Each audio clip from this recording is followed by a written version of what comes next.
ہی لاتے ہو، اور نہ تو یہ کسی کاہن کا کلام ہے مگر تم سبق تھوڑا ہی لیتے ہو۔ یہ کلام تو تمام جہانوں کے پروردگار کی طرف سے اتارا جا رہا ہے، اور اگر بالفعل یہ پیغمبر کچھ جھوٹی باتیں بنا کر ہماری طرف منسوب کر دیتے تو اللہ سبحانہ تعالیٰ فرماتے کہ ہیں ہماری نماز میں ہمارا خیال ادھر ادھر بھٹک جاتا ہے، اور کئی دفعہ ایسا ہوتا ہے کہ ہم اپنی رکعت ہی بھول جاتے ہیں، اور پھر شیطان ہمارے اتنے وسوسے اس وقت دل میں ڈالتا ہے، اور ہوتا بھی یہی ہے کہ سارے دن کی پلاننگ اس وقت ہمارے ذہن میں آتی ہے۔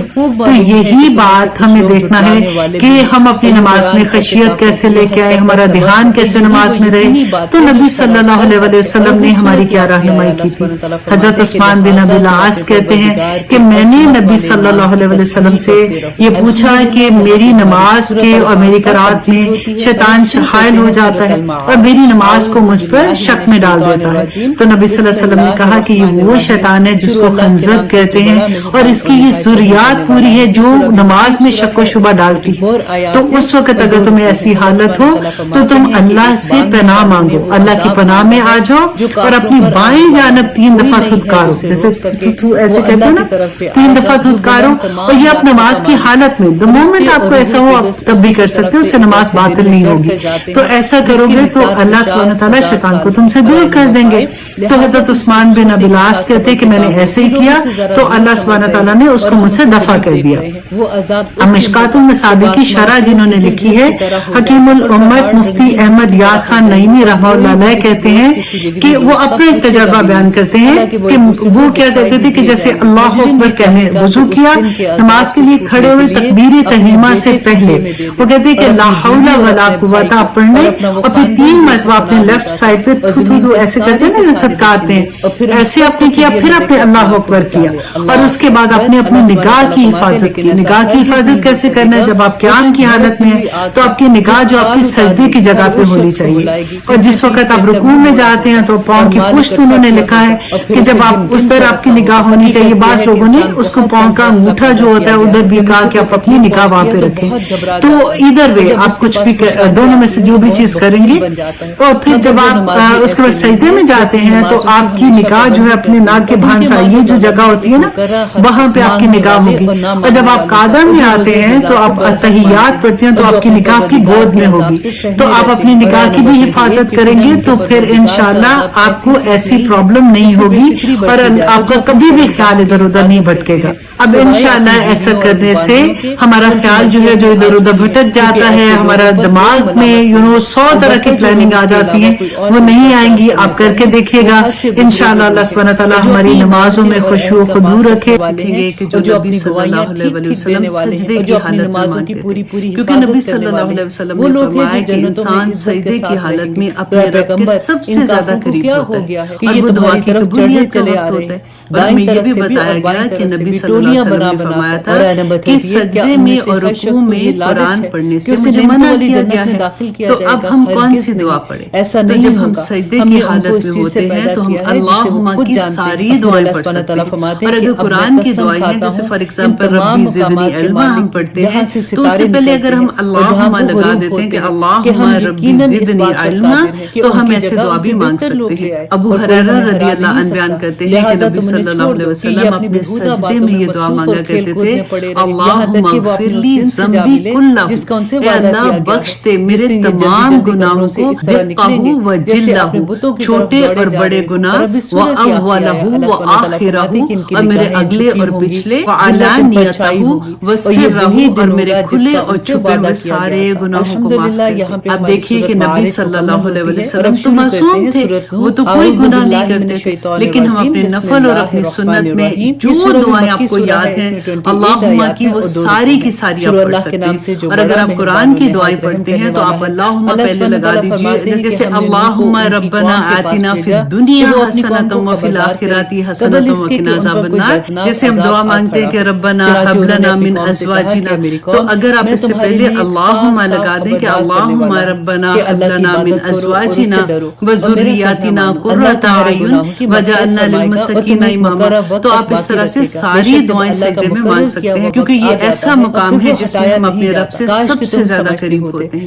اللہ سبحانہ تعالیٰ ہمیں توفیق عطا کرے کہ ہم وہ صحیح طریقہ اپنائیں جو ہمارے نبی صلی اللہ علیہ وسلم نے ہمیں بتایا تھا، اور اللہ سبحانہ تعالیٰ وہ ہماری زیادہ دعاؤں کو بھاگنے قبول والے و ہوتے منظور اور میں نے کرے. جب بھی انہیں آمین دعوت ثم دی آمین. تاکہ آپ ان کی مغفرت فرمائیں تو انہوں نے اپنی انگلیاں اپنے کانوں میں دے ڈالی، اپنے کپڑے اپنے اوپر لپیٹ لیے، اپنی بات پر اڑے رہے اور تکبر ہی تکبر کا مظاہرہ کرتے رہے. پھر میں نے انہیں پکار پکار کر دعوت دی، پھر میں نے ان کو اعلانیہ بھی بات کہی اور چپکے چپکے بھی سمجھایا. چنانچہ میں نے ان سے کہا کہ اپنے پروردگار سے مغفرت مانگو، یقین جانو کہ وہ بہت بخشنے والا ہے، وہ تم پر آسمان سے خوب بارش برسائے گا اور تمہارے مال اور اولاد میں ترقی دے گا اور تمہارے لیے باغات پیدا کر دے گا اور تمہاری خاطر نہریں مہیا کر دے گا. تمہیں کیا ہو گیا ہے کہ تم اللہ کی عظمت سے بالکل نہیں ڈرتے ہو، حالانکہ اس نے تمہیں تخلیق کے مختلف مراحل سے گزار کر پیدا کیا ہے. اور آیہ نمبر 15، کیا تم نے یہ نہیں دیکھا کہ اللہ نے کس طرح 7 آسمان اوپر تلے پیدا کیے اور ان میں سے چاند کو نور بنا کر سورج کو چراغ بنا کر پیدا کیا اور اللہ نے تمہیں زمین سے بہترین طریقے پر اگایا ہے، پھر وہ تمہیں دوبارہ اسی میں بھیج دے گا اور وہیں سے پھر باہر نکال کھڑا کرے گا. اور اللہ ہی ہے جس نے تمہارے لیے زمین کو ایک فرش بنا دیا ہے تاکہ تم اس کے کھلے ہوئے راستوں پر چلو. انہوں نے کہا کہ اے میرے پروردگار، حقیقت یہ ہے کہ ان لوگوں نے میرا کہا نہیں مانا اور ان سرداروں کے پیچھے چل پڑے جن کو ان کے مال اور اولاد نے نقصان پہنچانے کے سوا کچھ نہیں دیا، اور انہوں نے بڑی بھاری مکاری سے کام لیا ہے. اور آیہ نمبر 23، اور اپنے آدمیوں سے کہا ہے کہ اپنے معبودوں کو ہرگز نہ چھوڑنا، نہ بت اور سوا کو کسی صورت چھوڑنا، اور نہ یہود یعوق اور نصر کو چھوڑنا، یہ ان کے بتوں کے نام تھے. اس طرح انہوں نے بہت سوں کو گمراہ کر دیا. لہٰذا یا رب، آپ بھی اب ان کو گمراہی کے سوا کسی اور چیز میں ترقی نہ دیجیے. ان لوگوں کے گناہوں کی وجہ سے ہی انہیں غرق کیا گیا، پھر آگ میں داخل کیا گیا اور انہیں اللہ کو چھوڑ کر کوئی حمایتی میسر نہیں آئے گا. اور نوح نے بھی یہ کہا کہ میرے پروردگار، ان کافروں میں سے کوئی ایک باشندہ بھی زمین پر باقی نہ رکھیے، اگر آپ ان کو باقی رکھیں گے تو یہ آپ کے بندوں کو گمراہ ہی کریں گے اور ان کی جو اولاد پیدا ہوگی وہ بھی بدکار اور پکی کافر ہی پیدا ہوگی. میرے پروردگار، میری بھی بخشش فرما دیجیے اور میرے والدین کی بھی، ہر اس شخص کی بھی جو میرے گھر میں ایمان کی حالت میں داخل ہوا ہے، اور تمام مومن مرد اور مومن عورتوں کی بھی، اور جو ظالم لوگ ہیں ان کو تباہی کے سوا کوئی اور چیز عطا نہ فرمائیے. یہاں پہ ہماری سورۃ نوح مکمل ہوتی ہے اور اب شروع کرتے ہیں سورۃ الجن. اعوذ باللہ من الشیطان الرجیم، بسم اللہ الرحمن الرحیم. یہ سورہ بھی مکی سورہ ہے، اس میں 28 آیات ہیں اور 2 رکوع ہیں. شروع اللہ کے نام سے جو بہت مہربان اور نہایت رحم کرنے والا ہے. اللہ سبحانہ تعالیٰ فرماتے ہیں کہ پیغمبر کہہ دو کہ میرے پاس وحی آئی ہے کہ جنات کی ایک جماعت نے قرآن غور سے سنا اور اپنی قوم سے جا کر کہا کہ ہم نے ایک عجیب قرآن سنا ہے جو راہ راست کی طرف رہنمائی کرتا ہے، اس لیے ہم اس پر ایمان لے آئے ہیں اور اب اپنے پروردگار کے ساتھ کسی کو عبادت میں ہرگز شریک نہیں مانیں گے. سورہ نمبر 3 میں اللہ سبحانہ تعالیٰ فرماتے ہیں اور یہ کہ ہمارے پروردگار کی بہت اونچی شان ہے، اس نے نہ کوئی بیوی رکھی ہے اور نہ کوئی بیٹا. اور یہ کہ ہم میں سے بیوقوف لوگ اللہ کے بارے میں ایسی باتیں کہتے ہیں جو حقیقت سے بہت دور ہیں. اور یہ کہ ہم نے یہ سمجھا تھا کہ انسان اور جنات اللہ کے بارے میں جھوٹی باتیں نہیں کہیں گے، اور یہ کہ انسانوں میں سے کچھ لوگ جنات کے کچھ لوگوں کی پناہ لیا کرتے تھے. اس طرح ان لوگوں نے جنات کو سر پر چڑھا دیا تھا. اور آیہ نمبر 7، اور یہ کہ جیسا گمان تم لوگوں کا تھا، انسانوں نے بھی یہی گمان کیا تھا کہ اللہ کسی کو بھی مرنے کے بعد دوبارہ زندگی نہیں دے گا. اور یہ کہ ہم نے آسمان کو ٹٹولنا چاہا تو ہم نے پایا کہ وہ بڑے سخت پہرے دار اور شعلے سے بھرا ہوا ہے. اور یہ کہ پہلے ہم سنگن لینے کے لیے آسمان کی کچھ جگہوں پر جا بیٹھا کرتے تھے، لیکن اب جو کوئی سننا چاہتا ہے وہ دیکھتا ہے کہ ایک شعلہ اس کے پیچھے لگا ہوا ہے. اور یہ کہ ہمیں یہ بھی پتہ نہیں تھا کہ آیا آسمان والوں سے کوئی برا معاملہ کرنے کا ارادہ کیا گیا ہے یا ان کے پروردگار نے ان کو راہ راست دکھانے کا ارادہ فرمایا ہے. اور آیہ نمبر 11، اور یہ کہ ہم میں سے کچھ نیک ہیں اور کچھ ایسے نہیں ہیں اور ہم مختلف طریقوں پر چلے آ رہے ہیں. اور یہ کہ نہ ہم زمین میں اللہ کو عاجز کر سکتے ہیں اور نہ ہی کہیں بھاگ کر اسے بے بس کر سکتے ہیں. اور یہ کہ جب ہم نے ہدایت کی بات سن لی اور ہم اس پر ایمان لے آئے، چنانچہ جو کوئی اپنے پروردگار پر ایمان لے آئے تو اس کو نہ کسی گھاٹے کا اندیشہ ہے اور نہ کسی زیادتی کا. اور یہ کہ ہم میں سے کچھ تو مسلمان ہو گئے ہیں اور ہم میں سے اب بھی کچھ ظالم ہیں، چنانچہ جو اسلام لا چکے ہیں انہوں نے ہدایت کا راستہ ڈھونڈ لیا ہے. اور رہے وہ لوگ جو ظالم تھے تو وہ جہنم کا ایندھن ہوں گے. اور آیہ نمبر 16، اور اے پیغمبر،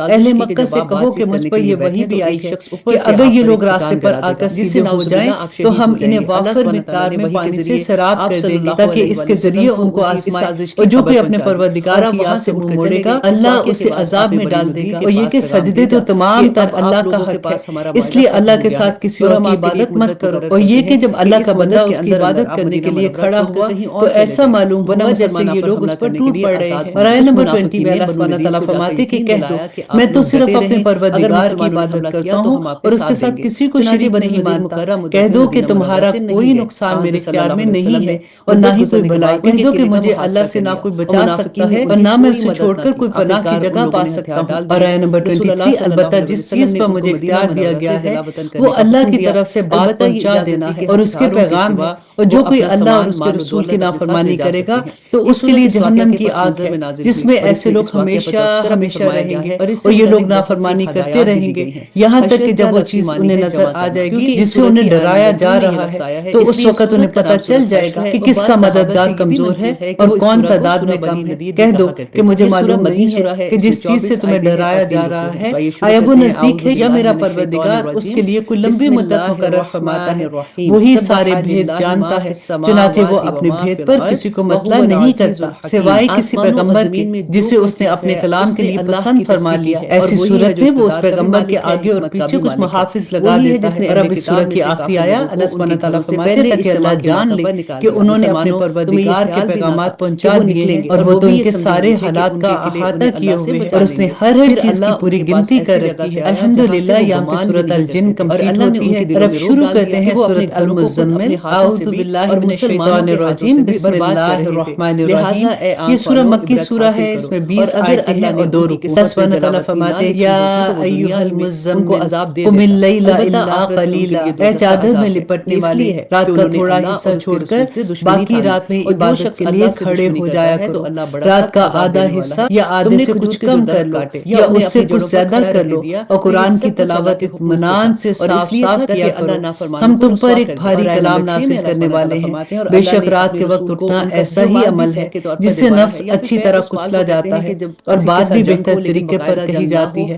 دن میں تو تم لمبی مصروفیات میں مصروف رہتے ہو اور اپنے پروردگار کے نام کا ذکر کرو اور سب سے الگ ہو کر پورے کے پورے اسی کے ہو رہو۔ وہ مشرق و مغرب کا مالک ہے، اس کے سوا کوئی معبود نہیں ہے، اس لیے اسی کو کارساز بنا لو۔ اور جو باتیں یہ کافر لوگ کہتے ہیں اس پر صبر سے کام لو اور خوبصورتی کے ساتھ ان سے کنارہ کر لو۔ اور آیت نمبر 11 اور تمہیں جھٹلانے والے جو عیش و عشرت کے مالک بنے ہوئے ہیں ان کا معاملہ مجھ پر چھوڑ دو اور انہیں تھوڑے دن اور مہلت دے دو۔ یقین جانو کہ ہمارے پاس سخت بیڑیاں ہیں اور دہکتی ہوئی آگ ہے اور گلے میں پھنس جانے والا کھانا ہے اور دکھ دینے والا عذاب ہے۔ اس دن جب زمین اور پہاڑ لرز اٹھیں گے اور سارے پہاڑ ریت کے بکھرے ہوئے تودے بن کر رہ جائیں گے۔ اللہ سبحانہ تعالیٰ فرماتے ہیں کہ جھٹلانے والوں یقین جانو ہم نے تمہارے پاس تم پر گواہ بنانے والا ایک رسول اسی طرح بھیجا ہے جیسے ہم نے فرعون کے پاس ایک رسول بھیجا تھا۔ پھر فرعون نے رسول کا کہنا نہیں مانا تو ہم نے اسے ایک ایسی پکڑ میں لے لیا جو اس کے لیے زبردست وبال تھی۔ اگر تم بھی نہ مانے تو پھر اس دن سے کیسے بچو گے؟ تو بچوں کو بوڑھا بنا دے گی اور جس دن آسمان پھٹ پڑے گا۔ اللہ کے وعدے کو تو پورا ہو کر رہنا ہے، یہ ایک نصیحت کی بات ہے۔ اب جو چاہے اپنے پروردگار کی طرف جانے والا راستہ اختیار کر لے۔ اور اب آیت نمبر 20 جو اس سورہ کی آخری آیا ہے اللہ سبحانہ تعالیٰ فرماتے ہیں کہ اے پیغمبر تمہارا پروردگار جانتا ہے کہ تم 2/3 رات کے قریب اور کبھی آدھی رات کو کبھی 1/3 رات تہجد کی نماز کے لیے کھڑے ہوتے ہو اور تمہارے ساتھیوں میں سے بھی ایک جماعت ایسا ہی کرتی ہے اور رات اور دن کی ٹھیک ٹھیک مقدار اللہ ہی مقرر فرماتا ہے۔ اسے معلوم ہے کہ تم اس کا ٹھیک ٹھیک حساب نہیں رکھ سکو گے اس لیے اس نے تم پر عنایت فرمائی ہے۔ اب تم اتنا قرآن پڑھ لیا کرو جتنا آسان ہو۔ اللہ کو علم ہے کہ تم میں سے کچھ لوگ بیمار ہیں اور کچھ دوسرے ایسے ہوں گے جو اللہ کا فضل تلاش کرنے کے لیے زمین میں سفر کر رہے ہوں گے اور کچھ ایسے ہیں جو اللہ کے راستے میں جنگ کر رہے ہوں گے۔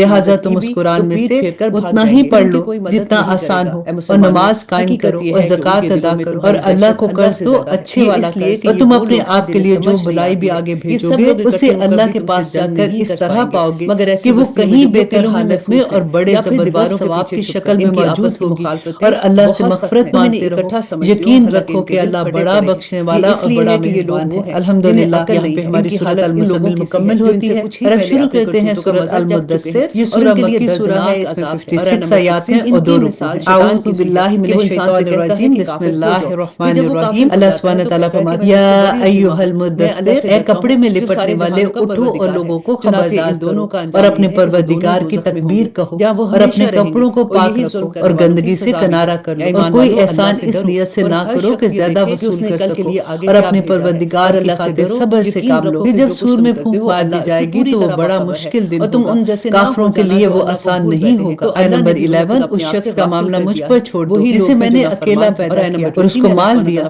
جو دور تک پھیلا پڑا ہے اور بیٹے دیے جو سامنے موجود رہتے ہیں اور اس کے لیے ہر کام کے راستے ہموار کر دیے، پھر بھی وہ یہ لالچ کرتا ہے کہ میں اسے اور زیادہ دوں۔ آیت نمبر 16 ہرگز نہیں، وہ ہماری آیتوں کا دشمن بن گیا ہے، ان قریب میں اسے ایک کٹھن چڑھائی پر چڑھاؤں گا۔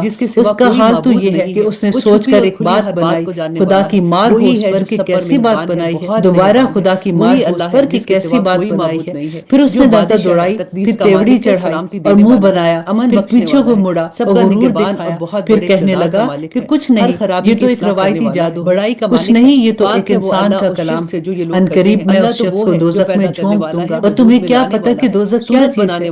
وہ نہ تو کسی کو باقی رکھے گی اور نہ ہی کچھ چھوڑے گی، وہ کھالوں کو جھلسا دینے والی چیز ہے۔ اس پر 19 کرندے مقرر ہیں، اور ہم نے دوزخ کے یہ کرندے کوئی اور نہیں، فرشتے مقرر کیے ہیں، اور ان کی جو تعداد مقرر ہے وہ صرف اس لیے کہ ان کے ذریعے کافروں کی آزمائش ہو، تاکہ اہل ایمان کو یقین آ جائے، اور جو لوگ ایمان لا چکے ہیں ان کے ایمان میں اور اضافہ ہو، اور اہل کتاب اور مومن لوگ کسی شک میں نہ پڑے، اور تاکہ وہ لوگ جن کے دلوں میں روگ ہے اور جو لوگ کافر ہیں وہ یہ کہیں کہ بھلا اس عجیب سی بات سے اللہ کی کیا مراد ہے۔ اسی طرح اللہ جس کو چاہتا ہے گمراہ کر دیتا ہے اور جس کو چاہتا ہے ہدایت دیتا ہے۔ اور آیت نمبر 31 اللہ سبحانہ تعالیٰ فرماتے ہیں کہ تمہارے پروردگار کے لشکروں کو اس کے سوا کوئی نہیں جانتا، اور یہ ساری بات تو نوع بشر کے لیے ایک یاد دہانی کرانے والی نصیحت ہے، اور بس اس کے علاوہ کچھ نہیں ہے۔ خبردار قسم ہے چاند کی اور رات کی جب وہ منہ پھیر کر جانے لگے، اور صبح کی جب اس کا اجالا پھیل جائے، کہ یہ بڑی بڑی باتوں میں سے ایک ہے جو تمام انسانوں کو خبردار کر رہی ہے۔ تم میں سے ہر اس شخص کو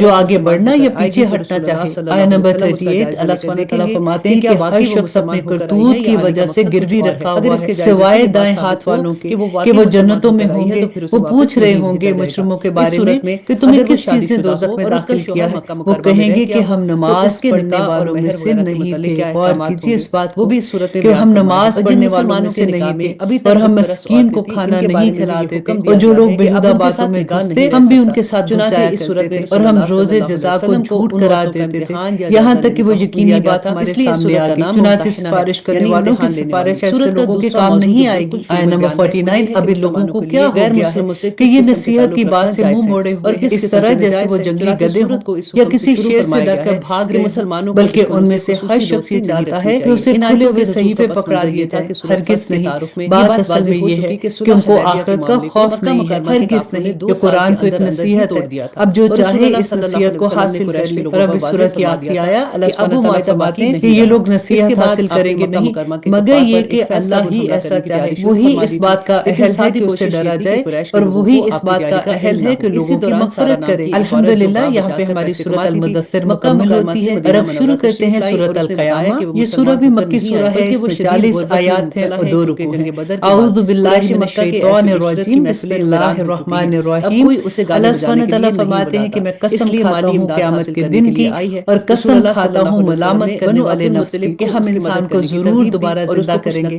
کہ انسان یہ سمجھ رہا ہے کہ ہم اس کی ہڈیوں کو اکٹھا نہیں کر سکیں گے، کیوں نہیں؟ جبکہ ہمیں اس پر قدرت ہے کہ اس کی انگلیوں کے پور پور کو ٹھیک ٹھیک بنا دے۔ اصل بات یہ ہے کہ انسان چاہتا یہ ہے کہ اپنی آگے کی زندگی میں بھی ڈٹائی سے گناہ کرتا رہے، پوچھتا ہے کہ کب آئے گا وہ قیامت کا دن۔ اللہ سبحانہ تعالیٰ فرماتے ہیں کہ پھر جب آنکھیں چندھا جائیں گی اور چاند بے نور ہو جائے گا اور چاند اور سورج اکٹھے کر دیے جائیں گے، اس وقت انسان کہے گا کہ کہاں ہے کوئی جگہ جہاں بھاگ کر چلا جاؤں؟ نہیں، کوئی پناہ نہیں ہوگی۔ اس دن تو ہر ایک کو تمہارے پروردگار ہی کے سامنے جا کر کھڑا ہونا پڑے گا۔ اس دن ہر انسان کو جتلا دیا جائے گا کہ اس نے کیا کچھ آگے بھیجا ہے اور کیا کچھ وہ پیچھے چھوڑ آیا ہے۔ اور آیت نمبر 14 اللہ سبحانہ تعالیٰ فرماتے ہیں کہ بلکہ انسان خود اپنے آپ سے اچھی طرح واقف ہوگا، چاہے وہ کتنے بہانے بنائے۔ اے پیغمبر تم اس قرآن کو جلدی جلدی یاد کرنے کے لیے اپنی زبان کو ہلایا نہ کرو، یقین رکھو کہ اس کا یاد کرانا اور اس کو پڑھانا ہماری ذمہ داری ہے۔ پھر جب ہم اسے جبرائیل علیہ السلام کے واسطے سے پڑھ رہے ہوں تو تم اس کے پڑھنے کی پیروی کرو، پھر اس کی وضاحت بھی ہماری ذمہ داری ہے۔ خبردار اے کافرو، اصل بات یہ ہے کہ تم فوری طور پر حاصل ہونے والی چیز یعنی دنیا سے محبت کرتے ہو اور آخرت کو نظر انداز کیے ہوئے ہو۔ آیت نمبر 22 اللہ سبحانہ تعالیٰ فرماتے کہ اس دن بہت سے چہرے شاداب ہوں گے، اپنے پروردگار کی طرف دیکھ رہے ہوں گے، اور بہت سے چہرے اس دن بگڑے ہوئے ہوں گے، سمجھ رہے ہوں گے کہ ان کے ساتھ وہ معاملہ ہوگا جو کمر توڑ دینے والا ہے۔ خبردار جب جان ہنسلیوں تک پہنچ جائے گی اور تیمارداروں کی طرف سے کہا جائے گا کہ ہے کوئی جھاڑ پھونک کرنے والا، اور انسان سمجھ جائے گا کہ جدائی کا وقت آ گیا ہے اور پنڈلیوں سے پنڈلیاں لپٹ جائیں گی، تو اس دن تمہارے پروردگار ہی کی طرف روانگی ہوگی۔ اس کے باوجود انسان نے نہ مانا اور نہ نماز پڑھی، بلکہ حق کو جھٹلایا اور منہ موڑ لیا، پھر اکڑ دکھاتا ہوا اپنے گھر والوں کے پاس چلا گیا۔ آیت نمبر 34 میں اللہ سبحانہ تعالیٰ فرماتے کہ بربادی ہے تیری، ہاں بربادی ہے تیری، پھر سن لے کہ بربادی ہے تیری، ہاں بربادی ہے تیری۔ کیا انسان یہ سمجھتا ہے کہ اسے یوں ہی چھوڑ دیا جائے گا؟ کیا وہ اس منی کا ایک قطرہ نہ تھا جو ماں کے رحم میں ٹپکا جاتا تھا، پھر وہ ایک لوتھڑا بنا، پھر اللہ نے اسے بنایا اور ٹھیک ٹھاک کیا۔ اس کے علاوہ پھر اسی سے مرد اور عورت کی دو صنفیں بنائی۔ کیا وہ اس بات پر قادر نہیں ہے کہ مردوں کو پھر زندہ کر سکے؟ الحمدللہ یہاں پہ ہماری سورۃ القیامہ مکمل ہوتی ہے، اور اب شروع کرتے ہیں سورۃ الدہر۔ اعوذ باللہ من الشیطان الرجیم، بسم اللہ الرحمن الرحیم۔ یہ سورہ بھی مکی سورہ ہے، اس میں 31 آیات ہیں اور 2 رکوع ہیں۔ اعوذ باللہ من الشیطان الرجیم، بسم اللہ الرحمن الرحیم۔ شروع اللہ کے نام سے جو بڑا مہربان اور نہایت رحم کرنے والا ہے۔ اللہ سبحانہ تعالیٰ فرماتے کہ انسان پر کبھی ایسا وقت آیا ہے کہ نہیں جب وہ کوئی قابل ذکر چیز نہیں تھا۔ ہم نے انسان کو ایک ملے جلے نطفے سے اس طرح پیدا کیا کہ اسے آزمائے، پھر اسے ایسا بنایا کہ وہ سنتا بھی ہے، دیکھتا بھی ہے۔ ہم نے اسے راستہ دکھایا کہ وہ یا تو شکر گزار بن جائے یا وہ ناشکرا بن جائے۔ ہم نے ہی کافروں کے لیے زنجیریں، گلے کے طوق اور بھڑکتی ہوئی آگ تیار کی ہے۔ بے شک نیک لوگ ایسے جام سے مشروبات پیئیں گے جس میں کافور کی آمیزش ہوگی۔ یہ مشروبات ایک ایسے چشمے کے ہوں گے جو اللہ کے نیک بندوں کے پینے کے لیے مخصوص ہوگا، وہ اسے جہاں چاہیں گے آسانی سے بہا کر لے جائیں گے۔ اور آیت نمبر 7 میں اللہ سبحانہ تعالیٰ فرماتے ہیں یہ وہ لوگ ہیں جو اپنی منتیں پوری کرتے ہیں اور اس دن کا خوف دل میں رکھتے ہیں جس کے برے اثرات ہر طرف پھیلے ہوئے ہوں گے، اور وہ اللہ کی محبت کی خاطر مسکینوں، یتیموں اور قیدیوں کو کھانا کھلاتے ہیں، اور ان سے کہتے ہیں کہ ہم تو تمہیں صرف اللہ کی خوشنودی حاصل کرنے کے لیے کھلا رہے ہیں، ہم تم سے نہ کوئی بدلہ چاہتے ہیں اور نہ کوئی شکریہ۔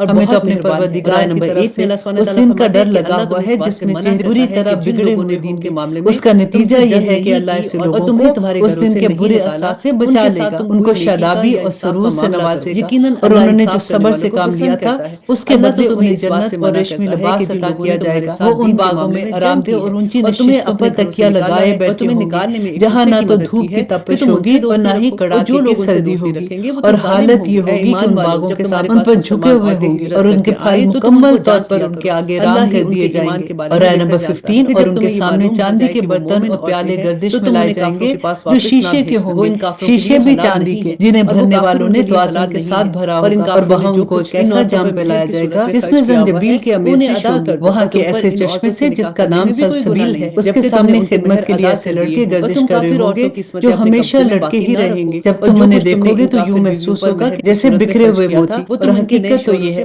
کہ جب تم وہ جگہ دیکھو گے تو تمہیں نعمتوں کا ایک اور جہان اور ایک بڑی سلطنت نظر آئے گی۔ ان کے اوپر باریک ریشم کے سبز لباس اور دویز ریشم کے کپڑے ہوں گے، اور انہیں چاندی کے کنگنوں سے آراستہ کیا جائے گا، اور ان کا پروردگار انہیں نہایت پاکیزہ شراب پلائے گا اور فرمائے گا کہ یہ ہے تمہارا انعام، اور تم نے دنیا میں جو محنت کی تھی اس کی پوری قدردانی کی گئی ہے۔ اور آیت نمبر 23 اے پیغمبر ہم نے ہی تم پر قرآن تھوڑا تھوڑا کر کے نازل کیا ہے، لہٰذا تم اپنے پروردگار کے حکم پر ثابت قدم رہو، اور ان لوگوں میں سے کسی نافرمان یا کافر کی بات نہ ماننا، اور اپنے پروردگار کے نام کا صبح شام ذکر کرتے رہو، اور کچھ راتوں کو بھی اس کے آگے سجدہ کیا کرو، اور رات کے لمبے وقت میں اس کی تسبیح کرو۔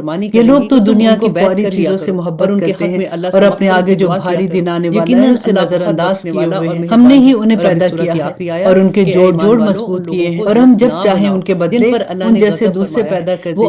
حقیقت یہ ہے کہ یہ ایک نصیحت کی بات ہے، اب جو چاہے اپنے پروردگار کی طرف جانے کا راستہ اختیار کر لے۔ پھر اللہ سبحانہ تعالیٰ فرماتے ہیں کہ تم چاہو گے نہیں جب تک اللہ نہ چاہے، اور اللہ علم کا بھی مالک ہے اور حکمت کا بھی مالک ہے۔ اور اب اس سورہ کی آخری آیہ اللہ سبحانہ تعالیٰ فرماتے ہیں وہ جس کو چاہتا ہے اپنی رحمت میں داخل کر لیتا ہے، اور یہ جو ظالم لوگ ہیں ان کے لیے اس نے دردناک عذاب تیار کر رکھا ہے۔ الحمدللہ یہاں پہ ہماری سورۃ الدہر کمپلیٹ ہوتی ہے، اور اب شروع کرتے ہیں سورۃ المرسلات۔ اعوذ باللہ من الشیطان الرجیم، بسم اللہ الرحمن الرحیم۔ یہ سورہ بھی مکی سورہ ہے، اس کی 50 آیات ہیں اور 2 رکوع ہیں۔ اللہ سبحانہ تعالیٰ فرماتے ہیں کہ قسم ہے ان ہواؤں کی جو ایک کے بعد ایک بھیجی جاتی ہیں، پھر جو آندھی بن کر زور سے چلتی ہیں اور جو بادلوں کو خوب اچھی طرح پھیلا دیتی ہیں، پھر قسم ہے ان فرشتوں کی جو حق اور باطل کو الگ الگ کر دیتے ہیں، پھر نصیحت کی باتیں نازل کرتے ہیں جو یا تو لوگوں کے لیے معافی بننے کا سبب بنتی ہیں یا ان کو ڈرانے کا۔ یقیناً وہ واقعہ ضرور پیش آ کر رہے گا جس کا تم سے وعدہ کیا کیا جا رہا ہے۔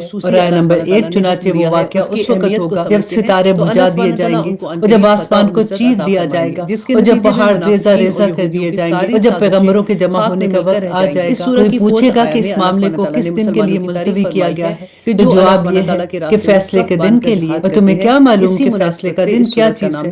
بڑی خرابی ہوگی اس دن ان لوگوں کے لیے جو حق کو جھٹلاتے ہیں کہ ہم نے پہلے لوگوں کو ہلاک نہیں کیا، پھر انہی کے پیچھے بعد والوں کو بھی چلتا کر دیں گے، اور ایسا ہی سلوک ہم مجرموں کے ساتھ کیا کرتے ہیں۔ بڑی خرابی ہوگی اس دن ایسے لوگوں کے لیے جو حق کو جھٹلاتے ہیں۔ اور آیت نمبر 20 میں اللہ سبحانہ تعالیٰ فرماتے ہیں کہ ہم نے تمہیں ایک حقیر پانی سے پیدا نہیں کیا، پھر ہم نے اسے ایک مقرر وقت تک ایک مضبوط قرار کی جگہ میں رکھا، پھر ہم نے توازن پیدا کیا، چنانچہ اچھا توازن پیدا کرنے والے ہیں۔ اللہ سبحانہ تعالیٰ فرماتے ہیں کہ بڑی خرابی ہوگی اس دن ایسے لوگوں کی جو حق کو جھٹلاتے ہیں۔ کیا ہم نے زمین کو ایسا نہیں بنایا کہ وہ سمٹ کے رکھنے والی ہے، زندوں کو بھی اور مردوں کو بھی، اور ہم نے اس میں گڑے ہوئے اور اونچے پہاڑ پیدا کیے اور تمہیں میٹھے پانی سے سراب کرنے کا انتظام کیا۔ بڑی خرابی ہوگی اس دن ان لوگوں کے لیے جو حق کو جھٹلاتے ہیں۔ ان سے کہا جائے گا کہ چلو اب اس چیز کی طرف جسے تم جھٹلایا کرتے تھے، چلو اس سائبان کی طرف جو 3 شاخوں والا ہے۔ اور آیت نمبر 31 جس میں نہ تو ٹھنڈک والا سایہ ہے اور نہ ہی وہ آگ کی لپٹ سے بچا سکتا ہے۔ وہ آگ تو محل جیسے بڑے بڑے شعلے پھینکے گی، ایسے لگے گا جیسے وہ زرد رنگ کے اونٹ ہو۔ بڑی خرابی ہوگی اس دن ان لوگوں کے لیے جو حق کو جھٹلاتے ہیں۔ یہ ایسا دن ہے جس میں یہ لوگ بول نہیں سکیں گے اور نہ انہیں اس بات کی اجازت ہوگی کہ وہ عذر پیش کر سکیں۔ بڑی خرابی ہے اس دن ایسے لوگوں کے لیے جو حق کو جھٹلاتے ہیں۔ یہ فیصلے کا دن ہے، ہم نے تمہیں اور پچھلے لوگوں کو اکٹھا کر لیا ہے، اب اگر تمہارے پاس کوئی داؤ ہے تو مجھ پر داؤ چلا لو۔ بڑی خرابی ہوگی اس دن ان لوگوں کے لیے جو حق کو جھٹلاتے ہیں۔ جن لوگوں نے تقوی اختیار کی وہ بے شک سایوں اور چشموں کے درمیان ہوں گے اور اپنے من پسند میووں کے درمیان ہوں گے۔ ان سے کہا جائے گا کہ مزے سے کھاؤ اور پیو ان اعمال کے بدلے جو تم کیا کرتے تھے۔ آیت نمبر 44 اللہ سبحانہ تعالیٰ فرماتے کہ ہم نیک لوگوں کو ایسا ہی صلہ دیتے ہیں۔ بڑی خرابی ہے اس دن ایسے لوگوں کے لیے جو حق کو جھٹلاتے ہیں۔ اے کافرو، کچھ وقت کھا پی لو، مزے اڑا لو، حقیقت میں تم لوگ مجرم ہو۔ بڑی خرابی ہے اس دن ان لوگوں کے لیے جو حق کو جھٹلاتے ہیں۔ اور جب ان لوگوں سے کہا جاتا ہے کہ اللہ کے آگے جھک جاؤ تو وہ جھکتے نہیں ہیں۔ بڑی خرابی ہے اس دن ان لوگوں کے لیے جو حق کو جھٹلاتے ہیں۔ اب اس سورت کی آخری آیا اور اس پارہ کی بھی آخری آیا کہ اللہ سبحانہ تعالیٰ فرماتے ہیں کہ اب اس کے بعد اور کون سی بات ہے جس پر یہ لوگ ایمان لائیں گے۔ الحمدللہ یہاں پہ ہمارا 29 پارہ مکمل ہوتا ہے۔ اللہ سبحانہ تعالیٰ سے دعا کرتے ہیں کہ یا پاک پروردگار ہمیں عمل کرنے والا بنا دے۔ اب آپ یہ دیکھیے کہ وہ لوگ جو یہ کہتے ہیں نا کہ قرآن بڑا مشکل ہے، اب دیکھیے کہ قرآن تو بہت آسان ہے، عمل کرنے والی تمام کی تمام آیات بینہ ہیں، پوری سمجھ آتی ہے۔